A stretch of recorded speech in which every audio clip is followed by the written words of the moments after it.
ദൈവനാമത്തിന് മാത്രം ഉണ്ടാകട്ടെ. നമ്മുടെ കർത്താവായ യേശുക്രിസ്തുവിൻ്റെ നാമത്തിൽ എല്ലാവർക്കും എൻ്റെ സ്നേഹവന്ദനം.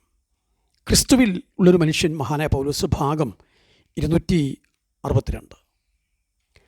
പൗലോസിനെ വിശ്വസ്തൻ എന്ന് എണ്ണി ഈ ശുശ്രൂഷ ഏൽപ്പിച്ച ദൈവകൃപ, അതുപോലെ പൗലോസ് പറയുകയാണ് തിമോത്തിയോസിനെ ഈ ശുശ്രൂഷ ഭരമേൽപ്പിക്കുന്നു. വിശ്വസ്ത മനുഷ്യരെ അത് തുടർന്ന് ഭരമേൽപ്പിക്കുവാൻ പൗലോസ് തിമോത്തിയോട് ആഹ്വാനം ചെയ്യുകയാണ്. ഇവിടെ അന്താരാഷ്ട്ര ഒളിമ്പിക്സിൽ ഇതിൻ്റെ ഒരു ദൃഷ്ടാന്തം നമുക്ക് കാണാം. കളി തുടങ്ങേണ്ട സ്റ്റേഡിയത്തിലേക്ക് ഒരു പ്രത്യേക സ്ഥാനത്ത് നിന്നും കത്തിച്ച ഒളിമ്പിക് ദീപവുമായി ഒരാൾ ഓട്ടം ആരംഭിക്കും. കുറേ ദൂരം ഓടിക്കഴിയുമ്പോൾ ആ ദീപം മറ്റൊരു ഓട്ടക്കാരനെ ഏൽപ്പിക്കും. ഇങ്ങനെ ഓരോരുത്തരായി കൈമാറിയാണ് ഈ കളി നടക്കുന്ന സ്റ്റേഡിയത്തിൽ ആ ദീപം എത്തുന്നത്. ഒടുവിലത്തെ ആൾ തൻ്റെ കൈവശമുള്ള ദീപത്തിൽ നിന്നും ഒളിമ്പിക് ദീപം കത്തിക്കുകയും അങ്ങനെ ആ കളി ഔദ്യോഗികമായി ആരംഭിക്കുകയും ചെയ്യും.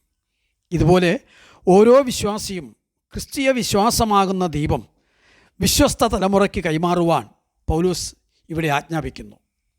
ഇതിനെ സുവിശേഷവൽക്കരണത്തിൻ്റെ ദീപം നിരന്തരമായി കൈമാറിക്കൊണ്ടിരിക്കണമെന്നാണ് പൗലോസ് ഈ വാക്കുകളിലൂടെ ഓർപ്പിക്കുന്നത്. തിമോത്തിയോസിനെ പ്രോത്സാഹിപ്പിക്കാൻ അതിനുവേണ്ടി 3 ദൃഷ്ടാന്തങ്ങൾ പൗലോസ് അവതരിപ്പിക്കുന്നുണ്ട്. അതിലൊന്ന് ഒരു പടയാളി എന്ന നിലയിലും, മറ്റൊന്നൊരു കായിക അഭ്യാസി എന്ന നിലയിലും, മൂന്നാമത്തേത് കർഷകൻ എന്ന നിലയിലുമാണ്. പടയാളിയിൽ നിന്ന് സഹനവും, കായികാഭ്യാസിയിൽ നിന്ന് ശിക്ഷണവും, കർഷകനിൽ നിന്ന് സ്ഥിരമായ ഉത്സാഹവും തിമോത്തിയോസ് പഠിക്കണമെന്നാണ് ഓർപ്പിക്കുന്നത്. മനുഷ്യനെ ഒരു പടയാളിയായും ജീവിതം ഒരു സമരവുമായുള്ള ചിത്രീകരണം റോമർക്കും ഗ്രേക്കർക്കും സുപരിചിതമായിരിക്കുന്ന ഒരു കാര്യം കൂടിയായിരിക്കുന്നു. അതെ, ഏതൊരു പടയാളിക്കും അവൻ്റെ ജീവിതാവശ്യങ്ങൾക്ക് മതിയായ ശമ്പളം അവനെ നിയമിച്ച ഗവൺമെൻറ് നൽകുന്നതാണ്. അതുകൊണ്ട് അവന് ജീവനകാര്യങ്ങളിൽ ഇടപെടേണ്ട ആവശ്യം വരാറില്ല. പക്ഷേ സുവിശേഷ വേലയിൽ ആയിരിക്കുന്നവർക്ക് ചിലപ്പോൾ ജീവനകാര്യങ്ങളിൽ ഇടപെടേണ്ടതായി വന്നേക്കാം. പൗലോസും ഇതുപോലും സുവിശേഷ വേലയോടൊപ്പം കൂടാരപ്പണിയും ചെയ്തു പോകുന്നതായി നേരത്തെയും നമ്മളിപ്പോഴും കാണുന്നുണ്ട്. ഇത് സുവിശേഷ വേലയിൽ ജാഗരിക്കുന്നവർക്ക് അനുകരിക്കാവുന്ന ഒരു മാതൃക തന്നെയാണ്. എന്നാൽ സുവിശേഷ പ്രവർത്തനം ഭൗതിക ജോലികളാൽ കുറഞ്ഞു പോകരുതെന്നാണ് ഈ വാക്യത്തിൽ കൂടി അല്ലെങ്കിൽ ഈ ആശയം പൗലോസ് കൊണ്ടുവരുന്നത്. പക്ഷേ അവൻ ഏർപ്പെടുന്ന ഏത് തൊഴിലും ക്രിസ്ത്യാനിത്വം വെളിപ്പെടുത്തുവാൻ ഉപയുക്തമായിരിക്കണം.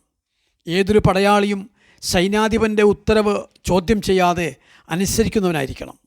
അതുപോലെ കർത്താവിൻ്റെ കൽപ്പന ചോദ്യം ചെയ്യാതെ അനുസരിക്കുന്നവനായിരിക്കണം ഒരു ക്രിസ്ത്യാനി.